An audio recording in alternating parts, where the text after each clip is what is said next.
Kalau kita lihat sekilas, ilmu ekonomi dan psikologi itu kayak sesuatu yang beda jalur ya. Ekonomi ngomongin angka, data, grafik, perhitungan untung dan rugi. Tapi psikologi ngomongin perasaan, pikiran, dan perilaku manusia. Kedengarannya memang kayak nggak nyambung ya. Tapi coba deh kita pikirkan lebih dalam lagi. Ternyata antara dua ilmu ini bukan cuma terhubung, mereka justru saling membutuhkan, bahkan dalam banyak kasus saling melengkapi. Ekonomi pada dasarnya adalah ilmu yang mempelajari bagaimana manusia menggunakan sumber daya yang terbatas, seperti waktu, tenaga, uang, teknologi, bahkan lingkungan, untuk memenuhi kebutuhan hidupnya. Dan kebutuhan itu nggak ada habisnya. Adapun psikologi adalah ilmu yang mencoba memahami isi kepala dan isi hati manusia. Bagaimana orang berpikir, apa yang mereka rasakan, dan kenapa mereka bertindak seperti itu. Tapi logika sederhananya, gimana kita bisa paham perilaku ekonomi seseorang kalau kita nggak ngerti cara dia berpikir dan berperasaan? Misalnya, pernah nggak kita ngelihat orang yang boros banget padahal penghasilannya pas-pasan gitu? Bahkan sebaliknya, ada yang hemat banget padahal penghasilannya luar biasa banyak, tapi dia bener-bener pelit banget gitu sama dirinya sendiri. Sampai kebutuhan dasarnya pun kadang nggak dipenuhi oleh dirinya sendiri gitu. Kenapa bisa begitu?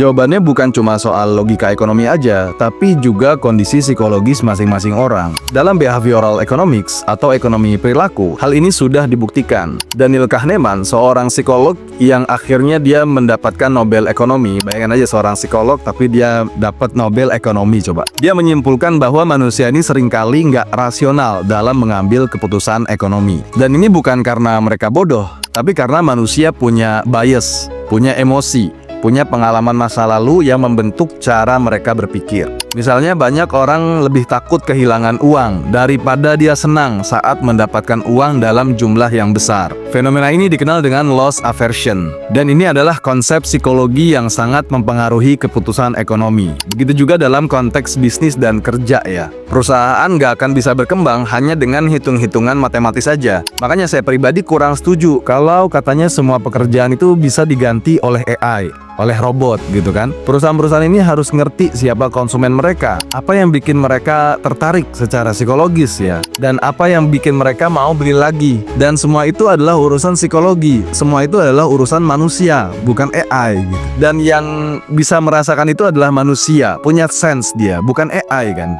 Dalam marketing misalnya, perusahaan pakai teori psikologi untuk menciptakan iklan yang memicu emosi, seperti rasa senang, rasa nostalgia, atau rasa takut tertinggal, FOMO ya. Nggak heran kalau iklan yang bikin baper, iklan yang sangat menyentuh, itu seringkali lebih sukses daripada yang hanya menjelaskan fitur produknya aja. Dan di sisi lain misalnya, manajemen sumber daya manusia atau human resource, itu juga sangat bergantung sama psikologi. Gimana caranya bikin karyawan tetap semangat, apa yang membuat seseorang bisa merasa puas dengan pekerjaannya, apa yang bikin mereka betah di tempat kerja itu. Dan jawabannya ternyata nggak selalu nominal, nggak selalu gaji, tapi bisa jadi pengakuan, penghargaan, rasa aman, validasi, dan hubungan yang sehat di tempat kerja. Semua itu kan berada di wilayah psikologi ya. Bahkan keputusan besar di level negara pun, seperti pengambilan kebijakan fiskal atau subsidi, itu juga tetap mempertimbangkan kondisi psikologi masyarakatnya. Apakah masyarakat siap? Apakah mereka akan mendukung atau justru menolak program ini? Jadi sebenarnya ilmu ekonomi dan psikologi itu sama-sama berbicara tentang manusia. Tapi ekonomi melihat dari sisi kebutuhan fisik dan tindakannya bagaimana. Adapun psikologi melihat dari sisi mental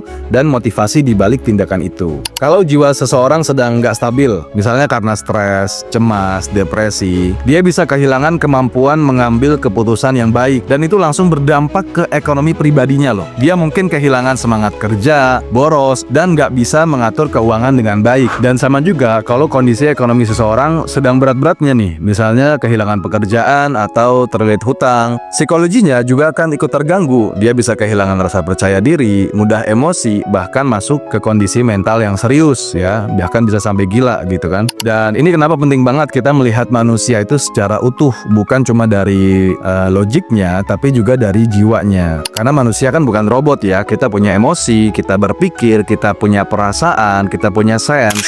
Jadi semakin kita memahami psikologi, semakin bijak pula kita mengambil keputusan ekonomi dan keuangan. Dan sebaliknya ya, ketika kita memahami logika ekonomi yang benar, kita juga akan semakin bisa merancang intervensi psikologis yang relevan dan nyata. Jadi keputusan ekonominya tidak berdasarkan asumsi-asumsi ataupun emosi yang nggak ada dasar datanya gitu.